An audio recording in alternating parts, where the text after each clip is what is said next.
Christafari began, 25 years ago, we didn't expect our first album to be a worship album. Some 23 years later, we recorded yet another worship album. And both of them hit the charts. Our latest one, Reggae Worship or Roots Revival, got to number 1. Shortly after we released and started touring that album, I remember being at Mosaic, which is a church that we attend, and hearing Mariah McManus sing this song.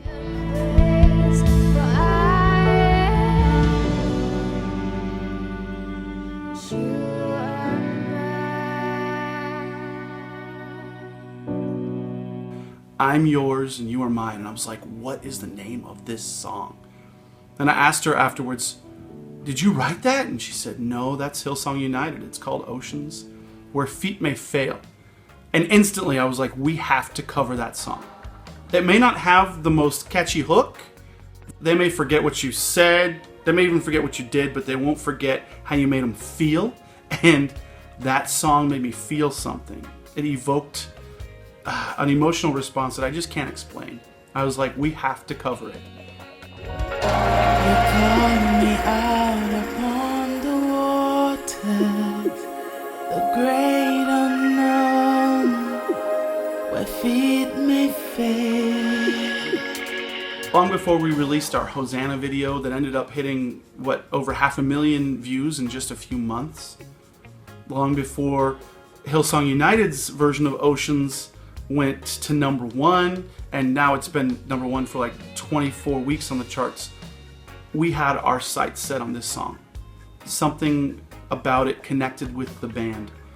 And so we said, we're going to cover it. About a year ago, we finally got into the studio and doing it, and now their original is just blowing up. It's just perfect timing for us to come out with our kind of answer to HIllsong United's Oceans EP with our Oceans EP. The first time I heard Oceans was about a year ago. We were on tour in Colorado. I remember our guitarist, Obi, in the car put on this song. I was immediately engaged by the lyrics. I think at the same time everybody kind of agreed that it would be a great reggae song. Fitting to the reggae genre, our remixes are dub. Dub is an ambient, reworking, instrumental take of a song where the producer kind of becomes the artist. And so as the producer of the song Oceans, Where Feet May Fail, featuring Avion Blackman, I had to dub it. But then I wanted to get Solomon Jabby's take on it also. Jabby's our guitarist. I think Oceans was a great addition to the new Greatest Hits album because we already had a collection of all the greatest hits from the last 25 years. Oceans is kind of a glimpse of what we're doing in the future and shows the audience kind of what we've been up to for the last year and a half. This song for me is about stepping out into the unknown. Though I didn't write the lyrics, I really respect the lyricists and just their approach, just rich, vivid depiction of a story that we've all seen in movies and also read in the Bible of walking on water, and just kind of translating that into our lives and our journey of faith, of stepping out into the unknown with Christ. And where feet may fail, because we do fall. One thing that I say a lot of times from stage is for so many years I thought Jesus was doing this, just pointing this finger of condemnation. But he didn't come into the world to condemn us, but to bring us life, to be a light to the world. And so there was just one moment in my life where I realized he wasn't doing this, he was doing this. He was reaching out to save a drowning man, a drowning woman. And I always liken that to the story of Peter walking on water, sinking, and being lifted back up, rescued, saved by Christ. I think my favorite lyric in the song is the great unknown, where feet may fail. And I like it because it deals with the unknown and the mystery of God. And a lot of times when we step out on faith or we go through a great trial, things are unknown. We don't know how it's going to work out. But God is faithful. And just like when he called Peter out of the boat, Peter walked for a while and then he started falling, and God reached his arm out and asked him to believe. And that's kind of like with us. Anytime we go through a hard time, we don't know for sure that we're going to make it. But when we trust in God, when we relax and put our trust in him, then he shows his faithfulness. And I love that verse because it just shows kind of our struggle sometimes during hard moments to see if our faith will stand. I love the ocean. The first time I surfed was probably about 8 years old. I remember standing up on a board.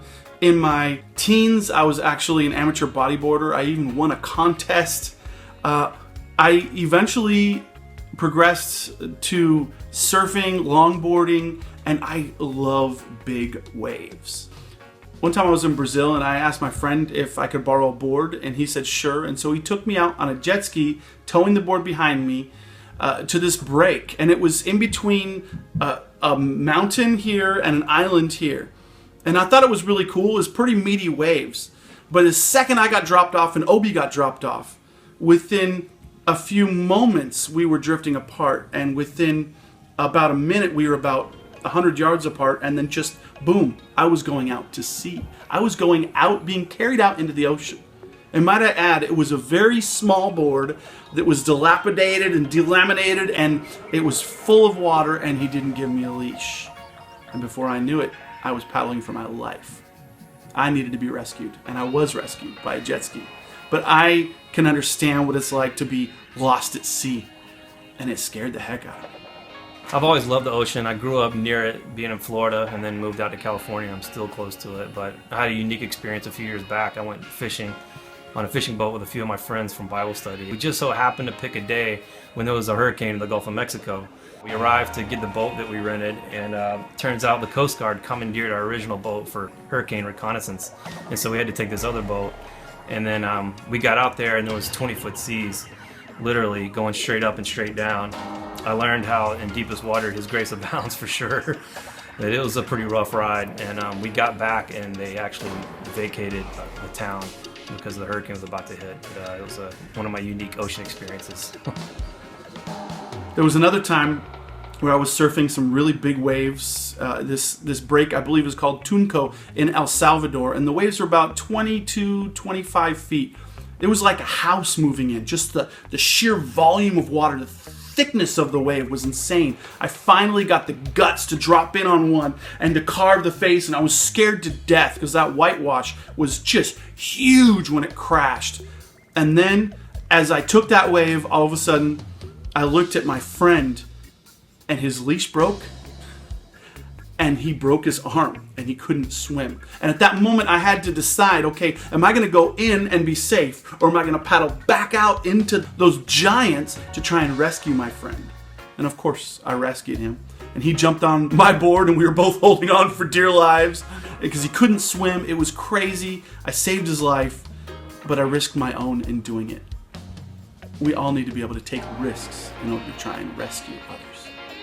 So I will call upon your name and keep my eyes above the waves. When oceans rise, my soul would rest in your embrace, for I am yours, and you are mine. Avion singing on oceans is very fitting and very perfect for her voice. She's got a beautiful angelic voice, and seems to go with kind of the sweeping soundscape behind the music. I first worked with Avion when I came out. Mark invited me in 2005 before I moved out here to work on her solo album, and so I learned kind of what she was capable of in the studio. She's got a beautiful voice and perfect for this song.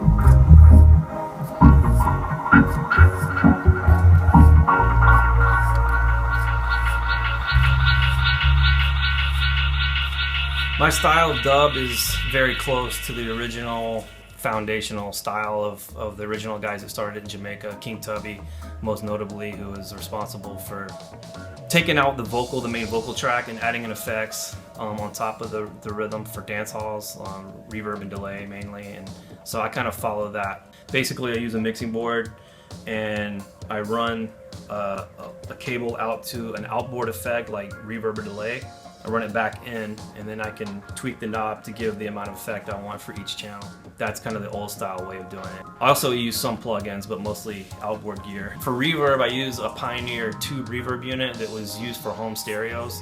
I guess they used to add reverb to the music to make it sound bigger, and so I got one of these units for $50 on eBay, and it sounds really good. I love it. And also, I have a Roland Space Echo unit that uses a tape loop for the echo.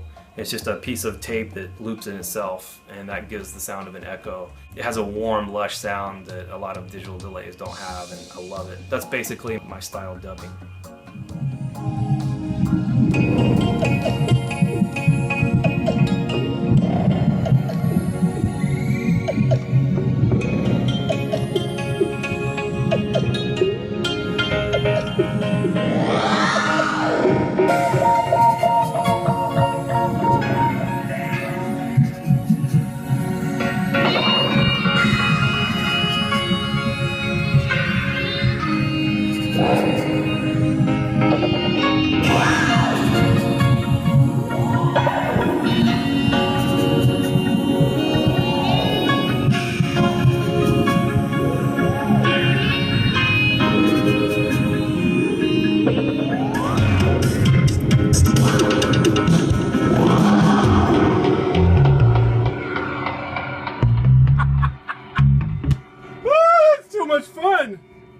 My dub approach is very different than Jabby's. His is about outboard gear, old school analog. Mine is in the box. Mine is software. His is hardware. And mine is more progressive and futuristic. I use different things like my iPad. I actually use an iPad for a lot of the soundscape. And I start with my dubs with an ambient atmospheric sound, whether in this case it's the ocean. But I use all different kinds of sounds for dubs. I usually start with that, similar to like Bill Laswell's approach. Check this out.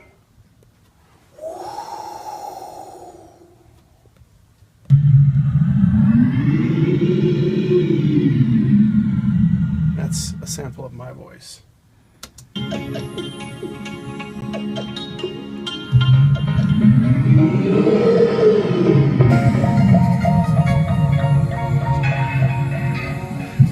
Isn't that cool? I build around this atmospheric sound with some pads. Jabby features the Nyabingi drums. I feature the pads prominently throughout. And then the next thing I ask myself is, does this song have to have the same structure as it did originally? No, it doesn't. So I picked my favorite section, which was that little breakdown right before the break. So I start off with that, and then I just build and build and build. And then I go to the intro and stretch that out 5 times as long. And then hit it with the drums and the bass. Perfection is attained, not when nothing more can be added, but when nothing more can be taken away.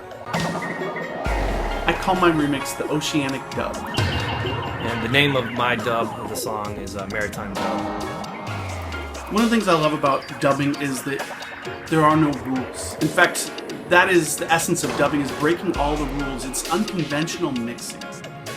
One of the things that I make sure that I do in dubbing is capture certain words and certain lyrics that still tell the story, so that it is still gospel reggae, because the gospel for me is essential. One of my favorite lyrics in the song is, "My soul will rest in your embrace." And it reminds me of this story. I was in Hilo, Hawaii with our keyboardist Justin, and I climbed up this cliff. It was above a waterfall. It was about a 15-20 foot drop. And I didn't know what was below me yet. I didn't know if there was rocks or if there was, sticks or any sort of, giant tree branches that I would be impaled on. And so I asked Justin if he could swim, and he said yes.